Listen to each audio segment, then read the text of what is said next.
And welcome to my channel. I've been so busy working outside getting the homestead all ready for the 2020 spring planting season. Today I'm in the canning garage.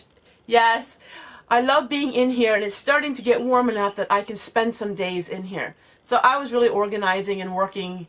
I didn't videotape it because I have so many videos of me cleaning in the canning garage, but I'm going to share with you what I'm working on today. My bar soap is finished. It's been curing for about 8 weeks. And I put it out here because I had no room anywhere else. So I'm packing up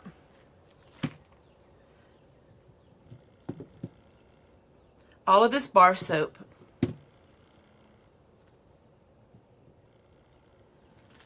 Now, I have other soap as well, so I won't be making any more probably till the end of the year. I tend to make my bar soap at the end of the year when it's cooler out. That's when Grandma Fanny made her bar soap. They always would cook it on an open fire outside. They would render the lard and then they would make their soap.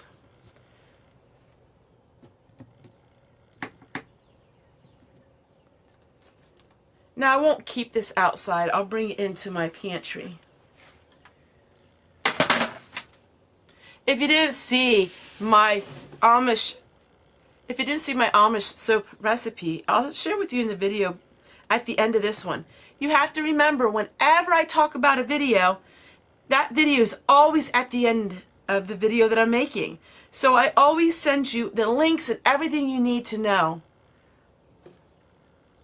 I try to explain and share in the easiest detail how you can find the products that I'm using, or how you can find the videos that I'm referring to. All of that is at the end of my video and in my description box. Underneath this video, you will see a little link that says click more. You click on that and everything is there that you need to find. I try every single video to make it as easy as I possibly can. Alright, so basket number 1 is finished. It's one thing I love about baskets. They're just so universal. You can use them for so many things.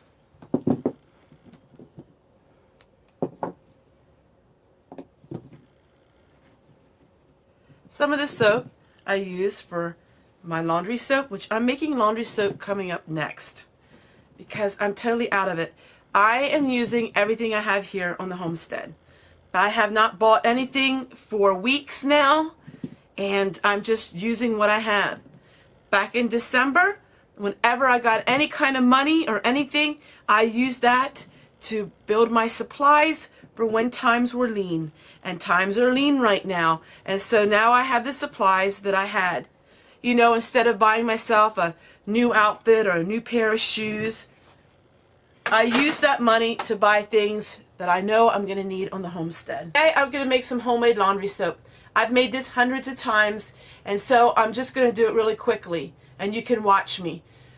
I have a lot of people ask me about the HE washers. This laundry soap is good for the HE washers because it is low sudsing. I've had many people love the homemade laundry soaps. I had a few people that are naysayers about it.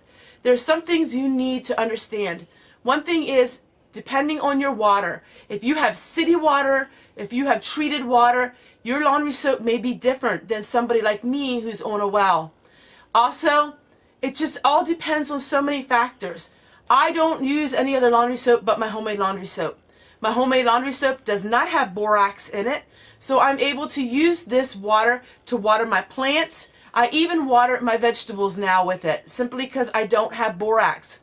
This is great to use if you have a lot of really greasy and stained clothing, but borax can be hard on the environment. If you don't have a problem with my soap without having the borax, that works great for me.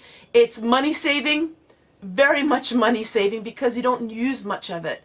And so for me, it works out great. I think in the course of the 4 years of showing my laundry soap, I've had 3 people that really complained about it, but I have a feeling it's not necessarily the homemade laundry soap that's their issue.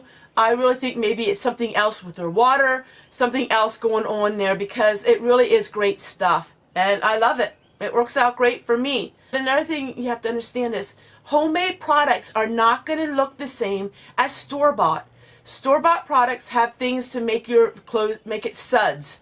And that is something that does not make your clothes clean. The sudsing chemical they use just makes it appear like it's cleaning better. It has been proven that suds in laundry soap, the suds are not what makes your clothes clean. But back in the early 1900s, women liked the look of the sudsing, and they thought sudsing made a difference. I did a lot of research on this, and basically it's saying, you know what, it really doesn't make that big of a difference.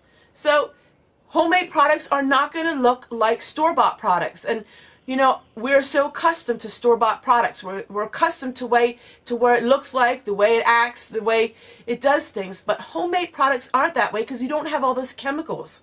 And so you don't have near the chemicals, and so that means it's better for you. My homemade laundry soap is great for my sensitive skin. It works out great for my sensitive skin. But now my water isn't as hard as some people's water is. I don't have a water softener, but our water here is not quite as hard as what some places their water would be. And so you would have more of a soap scum, and you would have more of that if you have really hard water. It's one of those things that you can't just have a cut and dry thing and say, oh, it works great for everyone, because everybody's situation is different. So a lot of iron in their water. Some people have a lot of this or that in their water. But that is my explanation on homemade laundry soap. I love it. It saves me a lot of money. And it saves me a lot of time because I can just whip up a batch that will last me 6 months and I don't even have to leave my home. So let me show you, once again, how to make it. Alright, so I always use the dry laundry soap. I used to use the wet, but the wet, I don't like it as much because you need so much room to store it. So what I do is you can use any soap you want. I cut my soap in half and I go like this. I put a half a bar of soap in there. Also, I'm using 1 box of superwashing soda.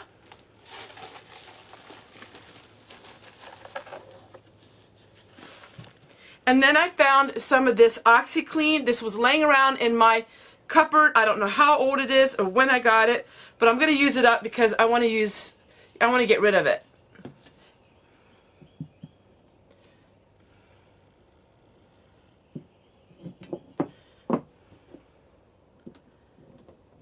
And then I have little bits of homemade bar soap that I add to it.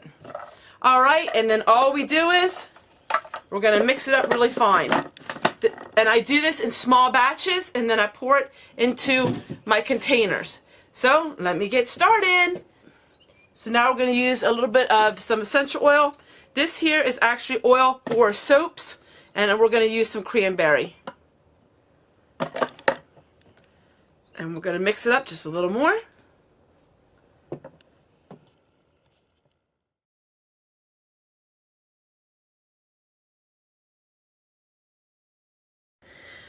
Now we're just going to keep doing this until I'm finished. So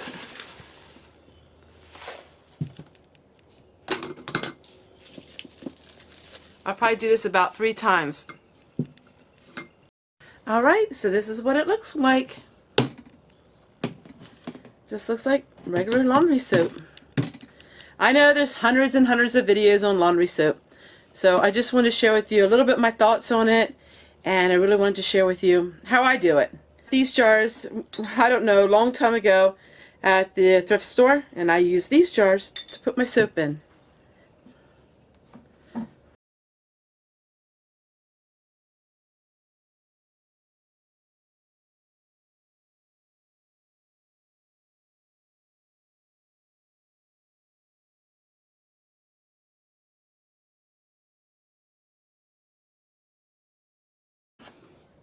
Don't forget, if you like videos like these that have to do with cleaning, I have a playlist with all kinds of videos how you can have a clean home.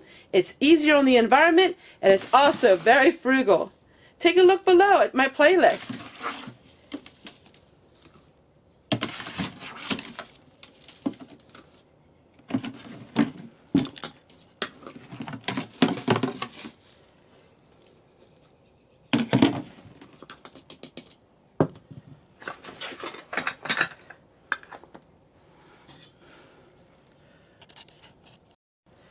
And last but not least, It takes about 1 to 2 tablespoons per load. That's all it takes, my friends, to have a clean laundry.